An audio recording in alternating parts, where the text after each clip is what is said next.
Da. Sad da pređemo na muškarca, ovo će interesovati najviše muški deo publike. Kakav muškarac treba da bude, odnosno kakvi njegovi gestovi treba da budu da bi tebe oduševili? Prvi utisak vidite samo neke oči možda koje se drugačije sjaje ili se neko lipo smije ili... onda nakon toga vidite, nakon toga ide nadgradnja. A što može da te razočari? Obično su me stvari koje su neke bile karakteristike, ne znam, neko, na primjer, neko je ciničan, pa to mi se svidi kao taj cinizam. I na kraju, to me je prvo privuklo, na kraju me to odmah odbije od... Mislim da stvari koje nam se najviše nekako sviđaju, ako iskaču iz onih nekih naših šablona kako zamišljamo najidealnijeg muškarca, mislim da i te prve nam počnu ići na živce, strahovito, kao što su nam bile super. Kako ženama danas u muškom svetu, ili ipak misliš da su žene zavladale svetu? Ja mislim da su žene i pristojnije i ljepše i nekako draže, pametnije. Naravno, zato mislim i za muškarce da su to. Možda ih nema u tolikom broju. Ali mislim da su žene suptilnije i ništa to novo nisam rekla. Ali nekako opet muškarci ipak određuju žene. Ženi treba uvijek neko u kog će biti zaljubljena, kog će jako voliti i mislim da je određuju u tom smislu što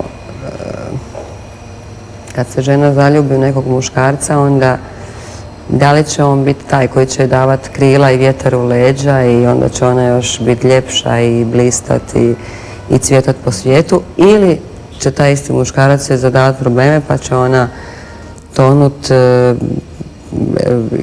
bit će isfrustrirana, neće joj biti dobro, a opet ne može protiv te svoje zaljubljenosti. Da, jer žena je emotivna, žena je suptilna, treba je muška ruka, čvršća ruka. Neko ko će biti zaljubljena. Mislim da to treba i muškarcima, da ne generaliziramo. Ali opet znamo da su oni različiti od nas i da nekad ne gledaju. Iako sad nekako mi se čini da dolazimo nekako na isti put. Ali misliš da nam je emancipacija žena dobro donela? Mislim da se žene još, naravno da su se, da kao emancipacija je nešto što je dobro pa smo se, ali nismo skroz do kraja. Mislim da je, pogotovo u ovim našim prostorima, evo mi smo imali ženu koja je izuzetna, pametna, obrazovana, koja je bila kandidat za predsjednicu i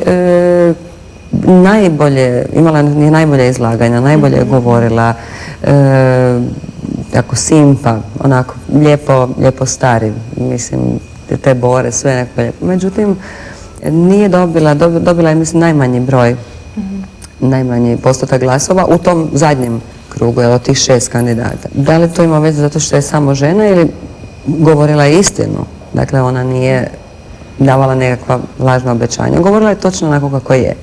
Što znači da mi ne volimo baš čuti istinu, ali druga stvar što mislim da nekako još uvijek na Balkanu žena nije baš... Naravno da to, kad si mlad, da to ne gledaš tako kao, ma šta ne, mi smo svi isti, mi smo jednaki. Međutim, mislim da nije. Ali opet nekako u tom smislu mislim da je nekako cijeli svijet Balkan. U tom smislu. Mislim sam da. Ti si Verena. Oblačila si vjenčanicu nekoliko puta za potrebe scenskog nastupa. Da li planiraš da je obučeš ovako u stvarnom životu? Pa sigurno će se desiti. Jel ti se budi materinski instinkt? O, da. Da? Da. Pa mislim da to je normalno za svaku ženu.